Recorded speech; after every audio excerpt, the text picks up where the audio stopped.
Convido você para abrir sua Bíblia comigo na carta de Paulo aos Romanos, no capítulo 4, versos 16 a 21. Romanos, capítulo 4, versos 16 a 21.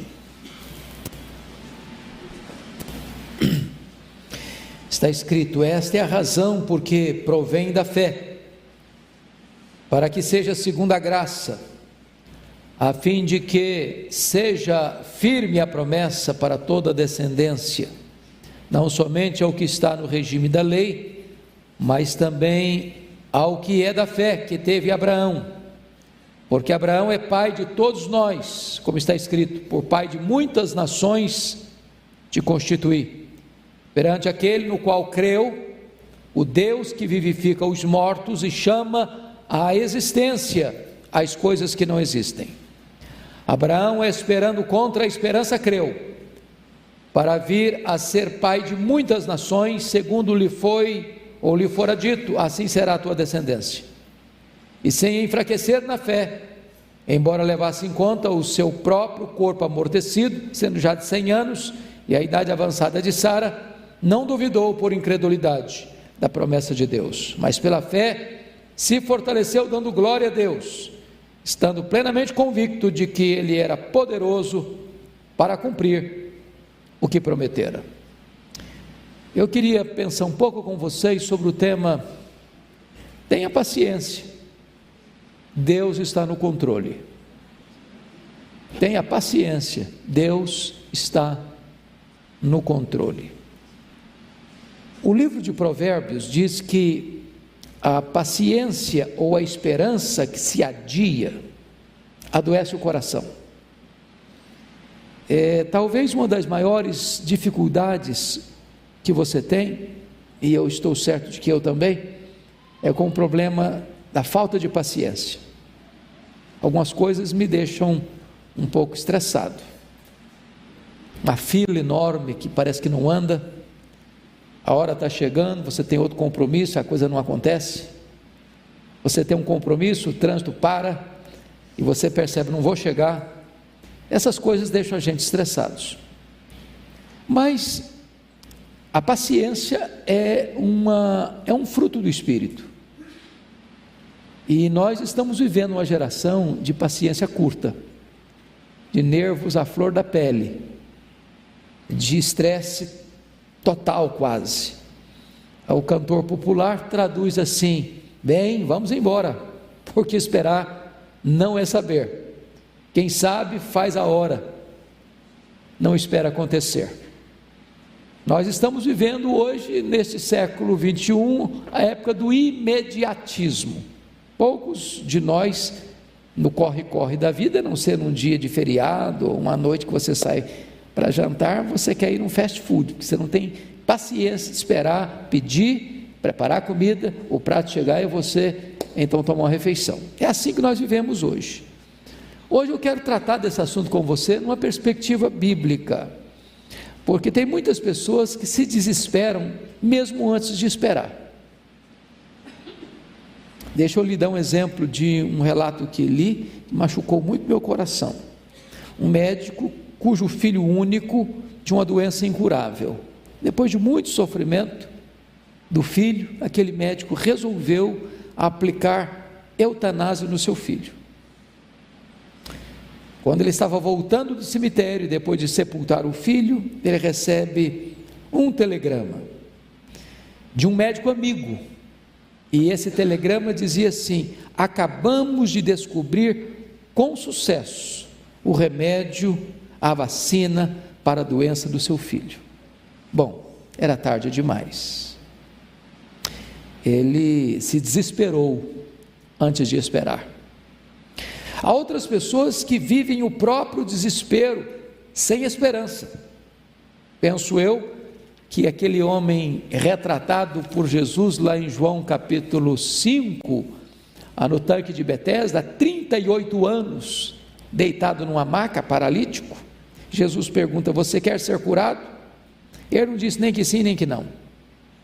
Só disse: não tem ninguém. Ou seja, minha esperança acabou.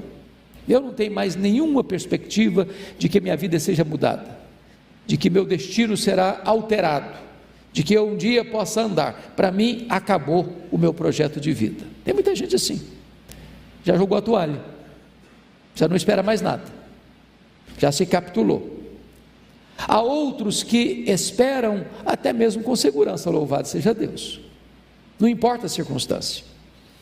E eu me lembro, ao ler a biografia de Dwight Lyman Moody, que quando ele estava nos últimos momentos de vida, longe de estar desesperado, como estava Voltaire quando morreu, aquele grande cético e ateu, que disse que o cristianismo seria banido da Europa, Moody disse o seguinte: afasta-se a terra, aproxima-se o céu, eu estou entrando na glória.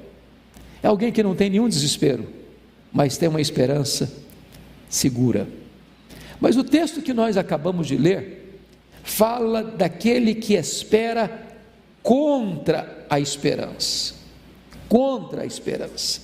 Notem vocês que ele foi chamado por Deus para ser o pai de uma grande nação. Ele tem 75 anos.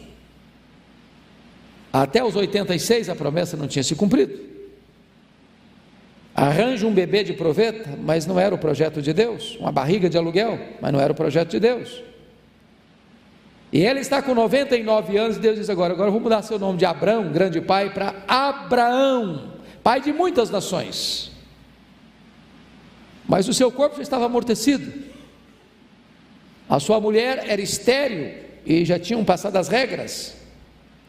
E quando todas as possibilidades cessaram, ele ainda contra a esperança creu que Deus era poderoso para cumprir a sua promessa. Entender que Deus está no controle, mesmo quando você perdeu o controle. Entender que Deus tudo pode, mesmo quando você nada pode. Entender que Deus realizará o que prometeu, ainda que as evidências pareçam o contrário, é o grande desafio da nossa vida. E eu queria nesse momento aqui examinar essa questão da esperança contra a esperança, de esperar contra a esperança, na vida desses três patriarcas, Abraão, Isaque e Jacó. Vejamos em primeiro lugar, só pode ter uma esperança que não se desespera aquele que crê no Deus dos impossíveis, e este é Abraão. Notem comigo algumas coisas. Primeiro, ele começa a peregrinar e a ouvir a palavra de Deus quando ele tinha 75 anos de idade. Bom, com 75 anos de idade, você está pensando, e eu também, em dar uma retirada, não? Em repaginar a sua vida, falar, Senhor, eu já trabalhei, agora eu quero também dar uma parada um pouquinho, ou talvez selecionar um pouco, isso aqui eu não vou fazer, vou me dedicar àquilo outro, aquilo que eu mais gosto, que me exige menos. Não é assim que a gente planeja a vida? Talvez uma casa na montanha, ou talvez uma casinha na beira do mar, ou talvez uma rede de balanço, ou talvez eu quero viajar um pouco, ou eu quero descansar um pouco. Com 75 anos você está pensando em pendurar as chuteiras, mas na verdade com 75 anos Deus estava começando um novo e um grande e um inédito e um extraordinário projeto na vida deste homem. É muito importante isso. Então eu quero dizer para você que não há tempo, não há hora, não há idade para Deus chamar você, para Deus começar um novo projeto na sua vida. De repente você é um Caleb que com 85 anos tem terra para conquistar, tem horizontes para alcançar, tem sonhos para ver cumpridos, tem desafios a ser realizados. Pense comigo no que escreveu o profeta Joel, que ao ser derramado o Espírito Santo, os velhos sonharão.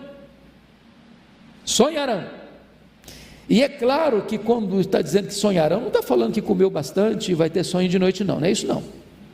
Sonharão no sentido de que terão projetos, porque uma das marcas da velhice é que quando a gente vai ficando com os cabelos brancos, a gente começa a vangloriar-se ou a ficar assim, muito encantado com as vitórias do passado. A gente começa a contar o passado. Mas quando você está cheio do Espírito Santo, você começa, mesmo na velhice, planejar, sonhar, esperar coisa grande para o futuro. É isso que o texto diz. Por exemplo, Winston Churchill tornou-se primeiro-ministro da Inglaterra aos 70 anos e liderou a Inglaterra na sua maior crise na Segunda Guerra Mundial, evitando que aquele país naufragasse pela invasão dos inimigos. Então, não pense em se retirar da luta, não pense em aposentadoria. Aliás, não tem aposentadoria no reino de Deus. Você se aposenta do trabalho, da sua profissão, no reino de Deus não. Então tem projetos de Deus para a sua vida aí, porque Abraão começou com 75. Então vamos lá, segundo ponto. Abraão é constituído pai de muitas nações sem ter um descendente. Isso me impressiona muito, porque Deus mandou sair da sua terra, do meio da sua parentela, e disse: olha, em ti serão benditas todas as famílias da terra, você será pai de grandes multidões, de grandes nações. E ele chamava Abrão, grande pai. E alguém pergunta: você é um grande pai, mas quantos filhos você tem? Não tenho filho ainda não, mas eu sou um grande pai. Já pensou que coisa curiosa? Olha o bullying que ele ia sofrer. Aí com 99 Deus muda o nome dele, um nome mais audacioso, acrescenta um A, agora não é Abrão, agora é Abraão. E Abraão significa pai de grandes nações. Aí eu imagino o Abraão, já quase de bengala, andando. E aí você mudou o nome, foi no cartório, mudou o nome, mudei o nome. E aí para que não você mudou? Agora eu não sou mais grande pai, agora eu sou pai de uma grande multidão. E aí quantos filhos? Não tem ainda não. E a sua mulher? Minha mulher é estéril. Vai dar, ela está com 90. Já também não tem regras mais não. Você já parou para pensar que ele creu contra a esperança? Tem hora que o fato de você crer pode fazer você alguém motivo de chacota, de piada. Parece que tem hora que crer é sinônimo de loucura. O que faz de você alguém especial, de crente não louco, é que você espera no Deus que não pode falhar. É que nenhuma das promessas de Deus cai por terra. É que promessa de Deus e realidade são a mesma coisa.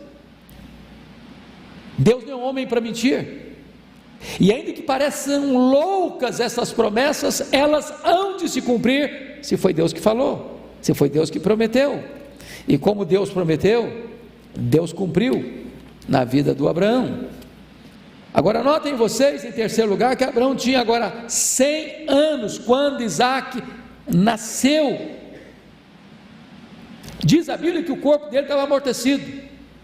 E diz a Bíblia que Sara já havia passado o tempo de ser mãe, além do que ela era estéril. Portanto, o bom senso diria assim: bom, isso é impossível. A razão dizia assim: bom, isso não pode ser. Mas a fé diz: tudo é possível. Sabe quantos anos Abraão esperou para a promessa se cumprir? 25 anos. E eu já era um homem, não era um menino mais não, eu tinha 75 anos. Então eu pergunto a você: há quanto tempo você espera o cumprimento das promessas de Deus na sua vida? Você teria paciência para esperar 25 anos? Paciência para ver as coisas indo na contramão da lógica, do bom senso, da racionalidade, e ainda assim aguardar o cumprimento das promessas de Deus? Diz o texto: Abraão não duvidou da promessa de Deus por incredulidade, mas pela fé se fortaleceu, dando glória a Deus, estando plenamente convicto de que Ele era poderoso para cumprir o que prometera. Nós não vivemos pela razão, nós não vivemos pela emoção, nós não vivemos pelas evidências, nós vivemos pela fé. Quarto lugar, Notem vocês que quando Isaac estava um rapaz, eu não sei com que idade Isaac estava, a Bíblia não menciona, mas não devia ser um menino, devia ser um adolescente pelo menos, capaz de pegar um fecho de lenha e carregá-lo nas costas. Então você não bota um fecho de lenha nas costas de uma criança, você bota um fecho de lenha nas costas de um adulto. E quando Deus aparece para Abraão e diz assim: Abraão, eis-me aqui, Senhor, oferece o teu filho, a quem amas, Isaque, em holocausto, no monte que eu te mostrarei. Abraão bate continência, não espera nem o dia amanhecer. A Bíblia não diz, mas eu acho que ele não contou para Sara, que se tivesse contado talvez ele não teria saído de casa com o menino. Você pode ir sozinho, com meu filho você vai não. Racha a lenha de noite para ninguém perceber, chama 2 empregados, sai para uma viagem de 3 dias. Imagine você, o Isaac fazendo uma viagem, naquela época era uma viagem, todo feliz com seu pai, pulando de alegria, uma aventura nova, lugares novos, e o coração do pai lá dentro pulsando forte: eu estou indo sacrificar o meu filho. Imagina a primeira noite, arma uma tenda, o menino dormindo e o pai encosta bem nele: meu Deus, eu vou sacrificar o meu filho.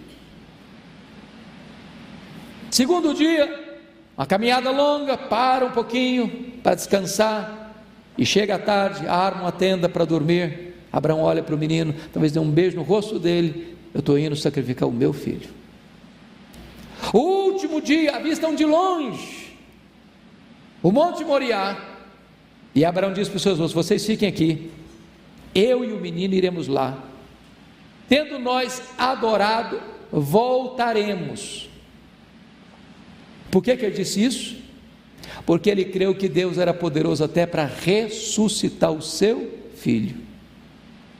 E o menino pergunta: papai, aqui está o cutelo, aqui está o fogo, aqui está a lenha, mas onde está o cordeiro para o sacrifício? Ele responde: Deus proverá para si, meu filho, o cordeiro para o sacrifício. Este homem tem a paciência e a confiança de crer que Deus não iria frustrar a sua promessa de que ele seria o pai de uma grande nação. E Deus já te diz: não vai ser por meio de Ismael não, vai ser por meio de Isaque. Teremos nós essa coragem? Teremos nós essa fé? Creu e se fortaleceu. Agora notem vocês que Deus está nos dando aqui uma lição, que nós podemos esperar contra a esperança, se nós estamos crendo no Deus dos impossíveis.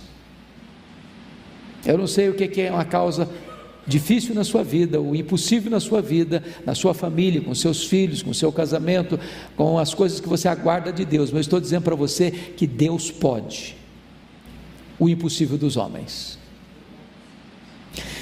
Segunda coisa que eu chamo a sua atenção é que só pode ter uma esperança que não se desespera aquele que descansa na providência divina. Eu quero falar um pouquinho sobre Isaac agora.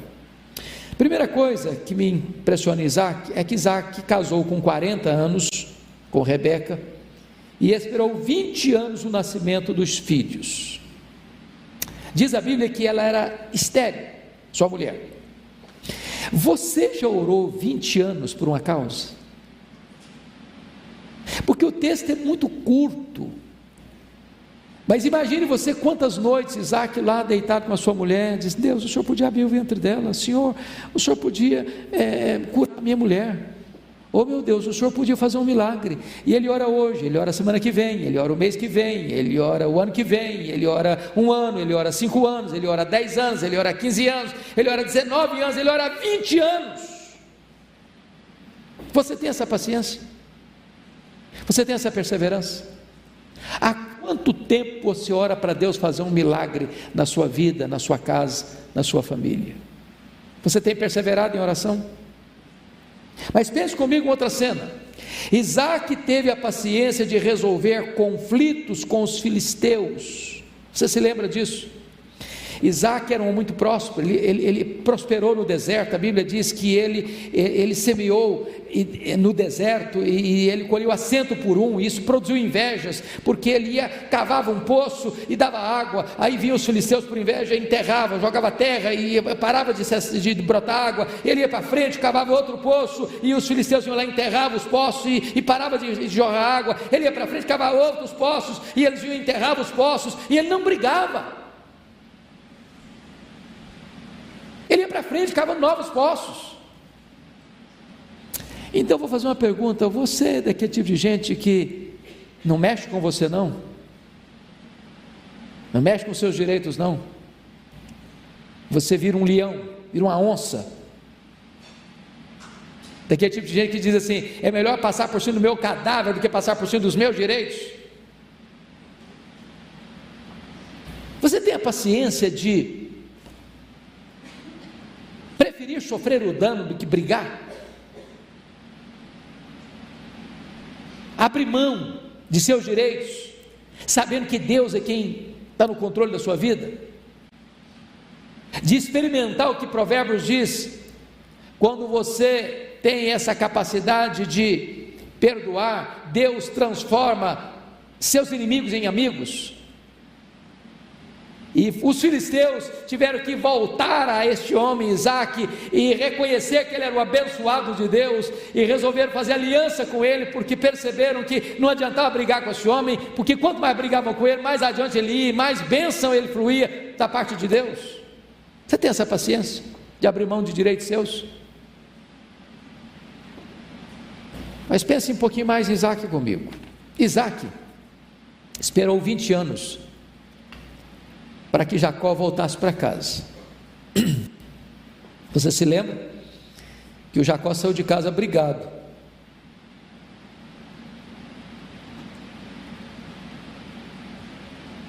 Depois de trair o pai, depois de enganar o irmão, e depois do irmão, Esaú falou o seguinte: meu pai vai morrer logo, e não morreu logo coisa nenhuma, e eu vou matar meu irmão. E diz a Bíblia que o Isaac espera 20 anos para o Jacó voltar, que passou 20 anos em Padã Arã. Eu pergunto a você: quanto tempo você espera para um filho seu voltar? Para alguém da sua família voltar? Para você ver alguém amado que um dia partiu, e partiu com o coração pesado, e você ficou com o coração pesado, há quanto tempo você espera que essa pessoa volte, que a paz se restabeleça, que a harmonia da sua família se restabeleça, que aqueles membros da sua família que estão estressados um com o outro se reconciliem? Pois Isaac esperou 20 anos a reconciliação de seus filhos. Mas eu queria concluir pensando agora um pouquinho com você. Terceiro personagem: só pode ter uma esperança que não se desespera aquele que crê no Deus das grandes transformações. Quando Jacó saiu da casa de seus pais, Isaac e Rebeca, e vocês conhecem bem a cena, ele era o filho queridinho da mamãe.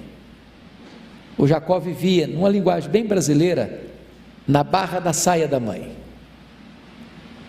Ele era o filho protegido da mãe, enquanto Esaú era o preferido do pai. E ele era mais caseiro, e ele era mais afeito às lides domésticas. Ele sabia cozinhar bem, fez um guisado certa feita que fez um sucesso, a ponto do irmão resolver comprar o guisado pelo direito à primogenitura. Vendeu para comprar esse guisado. E o nosso amigo Jacó tinha 71 anos quando saiu de casa. Bom, para quem morreu aos 147, com 71, é a mesma coisa de alguém que vive 80 anos e com 40 anos já está solteiro ainda. Isso dá úlcera em muita gente, dá gastrite em muita gente. Mas o Jacó, com 71 anos, é solteiro, na casa dos pais. Você tem paciência para isso? de esperar tanto tempo? Bom, aí ele vai para a casa de Labão, e ele trabalha 7 anos para conseguir casar-se com Raquel, e no dia das núpcias o sogrão o engana, e introduz na recâmara nupcial a Lia mais velha, que não tinha tanta beleza física assim,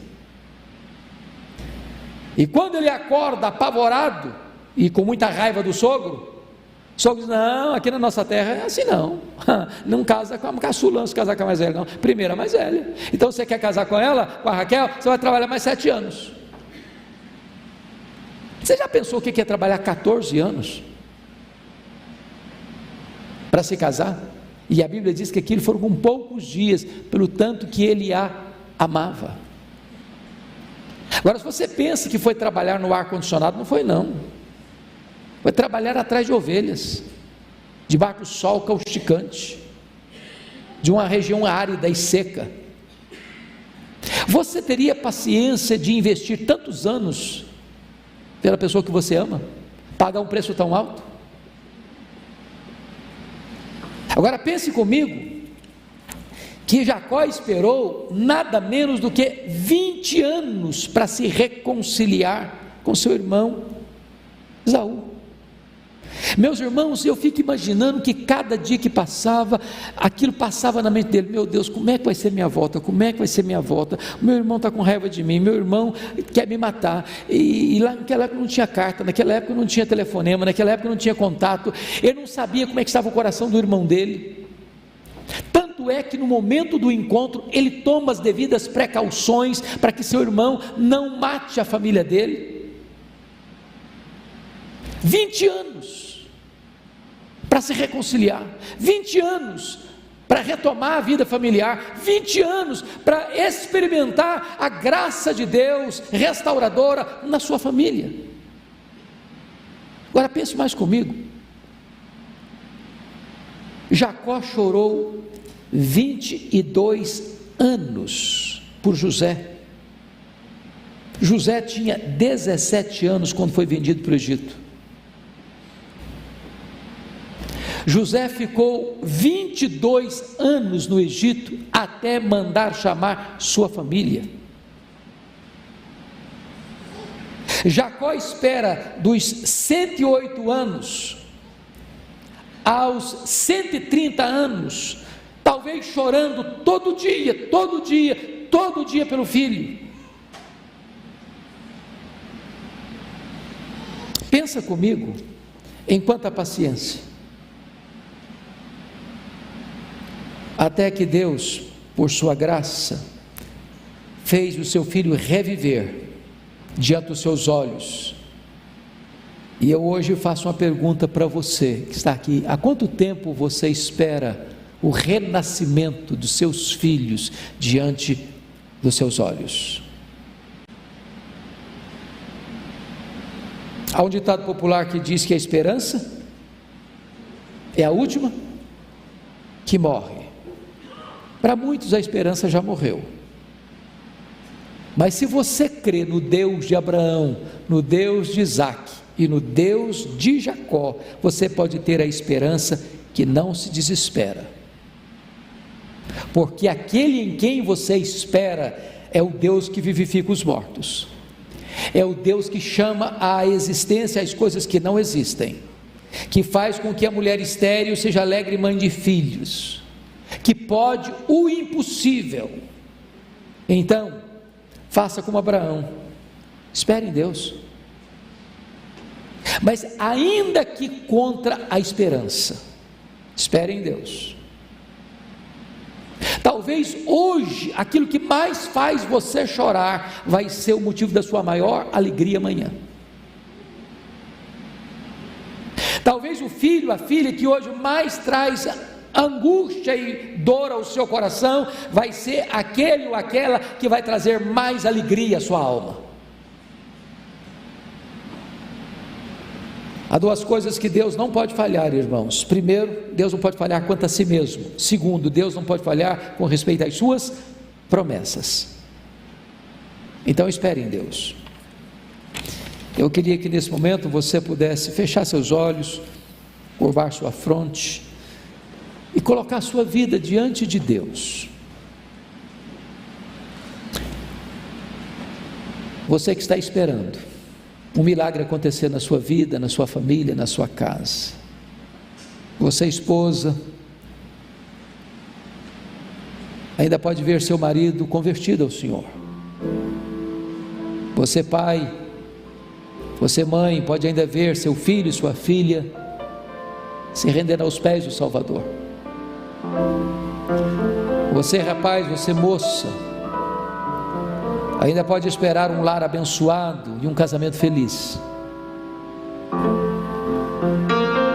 Você que está desempregado pode ainda ver uma porta da providência de Deus se abrindo para você.